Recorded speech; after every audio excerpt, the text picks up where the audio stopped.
Hola familia, bienvenidos a este tiempo transformador donde vamos a hablar de un tema que puede cambiar tu vida y también tu entorno. Hablaremos del discernimiento, la guerra espiritual y la intercesión para transformar tu vida. Y sé que suena místico, pero te prometo que esto es tan práctico que lo puedes aplicar hoy mismo en tu vida. ¿Cuántas veces has sentido que hay algo invisible obstaculizando tu camino? Como si todo estuviera en tu contra. Bueno, no estás loco, hay una guerra en el mundo espiritual y hoy vamos a aprender cómo vencerla. Empecemos a arrancar con lo primero que tenemos que entender, y es que hay una realidad espiritual. No todo lo que ves con tus ojos es lo único que existe.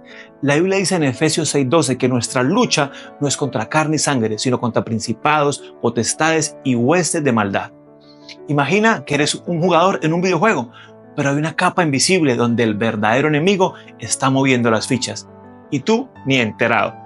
Bueno, hoy vamos a ponerte las gafas de la fe para que veas lo que está pasando y sepas cómo luchar. ¿Te ha pasado que hay lugares donde todo parece estar estancado, donde la gente abre negocios y fracasa? La pobreza es algo cíclico y la desesperanza es el pan de cada día. No es casualidad. A veces hay fuerzas espirituales que están operando en una región. Jesús nos dio autoridad sobre los demonios y la capacidad de discernir. No podemos seguir caminando sin darnos cuenta de lo que ocurre en el mundo invisible. La guerra espiritual es real y estamos llamados a pelear. Dios no nos dejó indefensos, nos dio armamento celestial para luchar. Y no estamos hablando de espadas o pistolas, sino de armas espirituales que son más poderosas. Aquí te nombro alguna de ellas. Primero, la palabra de Dios es nuestra espada. Cuando declaras la palabra de Dios, cortas el ataque del enemigo. Así lo podemos ver en Hebreos 4:12, porque la palabra de Dios es viva y eficaz y más cortante que toda espada de dos filos y penetra hasta partir el alma y el espíritu, las coyunturas y los tuétanos, y discierne los pensamientos y las intenciones del corazón. Segundo, la sangre de Cristo nos da victoria. Apocalipsis 12:11 dice: y ellos le han vencido por medio de la sangre del Cordero. Tercero, la oración ferviente tiene poder. Santiago 5:16 dice: la oración eficaz del justo puede mucho. Cuarto, la alabanza.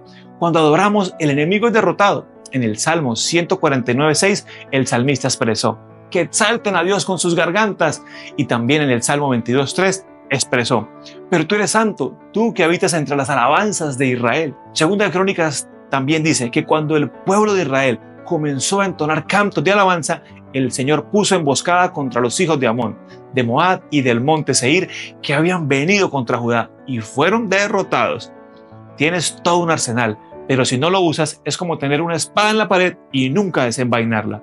Ahora vamos con la segunda parte. Cuando hablamos de transformar territorios, significa que Dios nos ha dado la capacidad de cambiar ciudades, países y comunidades a través de la intercesión. Cada región tiene fortalezas espirituales. Algunos lugares luchan con corrupción, otros con violencia, otros con pobreza, pero Dios nos llama a discernir, orar y cambiar la atmósfera espiritual. Amigos, también quiero hablarles de qué es el discernimiento y por qué lo necesitamos. Imagina que estás en una cancha de fútbol y de repente todos empiezan a correr en diferentes direcciones sin una razón aparente. No hay estrategia, no hay visión, solo caos. Bueno, así es la vida sin discernimiento. Dios nos da discernimiento para que podamos entender lo que está pasando en el mundo espiritual y responder con sabiduría. Efesios 6:12 dice que nuestra lucha no es contra carne y sangre, sino contra principados, potestades y huestes de maldad. Pero ¿cómo peleamos si ni siquiera sabemos dónde está la batalla? El discernimiento es como esos lentes especiales que te permiten ver lo que los demás no pueden ver. Cuando los usas, puedes identificar trampas del enemigo, fortalezas espirituales en una ciudad o en tu vida personal y saber qué hacer al respecto. Imagina que estás en una ciudad donde parece que siempre pasa lo mismo. Negocios fracasan, hay violencia o las personas viven oprimidas. Muchas veces detrás de eso hay fortalezas espirituales que han sido levantadas. Las fortalezas espirituales son estructuras de pensamiento y comportamiento que el enemigo ha construido en una región, en una familia o incluso en una persona. Son como fortalezas en el mundo invisible que deben ser derribadas. Un ejemplo claro es lo que pasa en algunas ciudades donde hay un fuerte espíritu de corrupción. Es como si estuviera en el ADN del lugar. Nadie nace corrupto, pero cuando hay una fortaleza espiritual se normaliza el pecado y la injusticia. Entonces, ¿cómo sabemos si hay una fortaleza espiritual en un lugar o en una persona? Aquí hay algunas señales. Primero, cadenas generacionales. Si ves que ciertos patrones se repiten en una familia o comunidad, hay una fortaleza operando. Segundo, ambientes pesados. Hay lugares donde simplemente te sientes mal sin razón aparente. Discernimiento activado. Tercero, pérdida de visión y esperanza. El enemigo siempre quiere matar el sueño de Dios en las personas y en las naciones. Cuarto, engaño y manipulación. Cuando hay estructuras de mentira que dominan una cultura, es señal de una fortaleza demoníaca. Ahora que sabemos qué son las fortalezas y cómo identificarlas, toca lo bueno, derribarlas. Las armas de nuestra milicia no son carnales, sino poderosas en Dios para la destrucción de fortalezas. Segunda de Corintios 10:4. Esto significa que no peleamos con nuestras propias fuerzas, sino con las herramientas que Dios nos da. Quiero compartirte algunas estrategias para derribar fortalezas. Primero, oración y ayuno. Hay batallas que solo se ganan cuando dejamos de depender de lo natural y buscamos la intervención de Dios. Segundo, la palabra de Dios. Es nuestra espada. Declarar las promesas de Dios sobre una situación rompe fortalezas. Tercero, actuar en fe.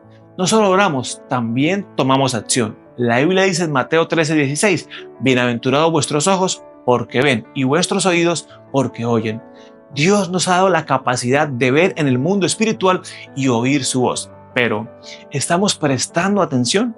Dios sigue hablando hoy. Nos habla a través de su palabra, de sueños, visiones y de otras personas. Pero si estamos distraídos con el ruido del mundo, nos lo perderemos. Para desarrollar ojos espirituales necesitamos, primero, tiempo con Dios. Cuando más buscas a Dios, más reconoces su voz. Segundo, pureza de corazón. Mateo 5:8 dice que los de limpio corazón verán a Dios. Tercero, obediencia. Dios revela sus secretos a los que están dispuestos a obedecer. Familia, hemos aprendido mucho hoy. Discernir no es un lujo, es una necesidad. Dios nos llama a ver lo que otros no ven, a oír lo que otros no oyen y a actuar con valentía. La pregunta es, ¿qué vas a hacer con esto? No es suficiente con saberlo, hay que aplicarlo. Amigos, este es nuestro llamado. No estamos en este mundo por casualidad. Dios nos puso aquí para traer luz en medio de la oscuridad. No podemos seguir siendo espectadores. Somos los protagonistas del reino. Es hora de levantarnos. Si este mensaje te ha hablado, quiero que tomemos un momento para orar y pedirle a Dios discernimiento. Padre Celestial, venimos ante ti con corazones humildes y sedientos de tu sabiduría. Tú eres el Dios de toda luz y verdad y sabemos que sin tu dirección caminamos a ciegas. En este momento te pedimos que abra nuestros ojos espirituales para ver lo que tú ves, nuestros oídos para oír tu voz y nuestro corazón para entender tus caminos. Señor, tu palabra nos enseña que nuestra lucha no es contra carne y sangre, sino contra principados y potestades en las regiones celestiales. Por eso necesitamos, Señor, discernimiento para identificar las fortalezas espirituales que se han levantado contra tu propósito en nuestra vida, en nuestras familias y en nuestra comunidad. Padre, revélanos los planes del enemigo y enséñanos a pelear con las armas de la luz, la oración, la adoración y tu palabra. Dios, de verdad, líbranos del engaño y de la confusión. Que nuestro espíritu esté alineado con el tuyo para no caer en trampas disfrazadas de bien, sino para andar en la senda de la justicia. Enséñanos a distinguir entre lo santo y lo profano, entre lo que viene de ti y lo que es una distracción del enemigo. Que no nos dejemos llevar por la apariencia externa, sino que podamos juzgar con justicia según tu espíritu. Padre, danos un corazón sensible a tu espíritu, que no seamos insensibles ni apáticos a tu dirección, que podamos percibir tu mover y alinearnos con tu voluntad. Como dice tu palabra, que tengamos ojos para ver y oídos para oír, para que no seamos sorprendidos por la estrategia del enemigo, sino que caminemos con autoridad y poder en Cristo Jesús. Señor, fortalece nuestra fe para que cuando nos reveles algo en el mundo espiritual no temamos, sino que confiemos en que tú ya has vencido. Enséñanos a depender de ti, a buscar tu consejo en cada decisión y a descansar en la certeza de que aunque el enemigo quiera sembrar caos y confusión, tu verdad nos guiará siempre. Gracias, Señor, porque sabemos que nos darás discernimiento para enfrentar cada situación con sabiduría. Declaramos que tu luz disipa toda tiniebla, que tu verdad rompe toda mentira y que tu espíritu nos guía a toda verdad. En el nombre poderoso de Jesús te lo pedimos y te damos gracias. Amén. Querido amigo, recuerda, Dios nos ha dado ojos para ver y oídos para oír. Es hora de usarlos. Nos vemos en un próximo video de Tú puedes vivir a plenitud. Un abrazo y que Dios te bendiga.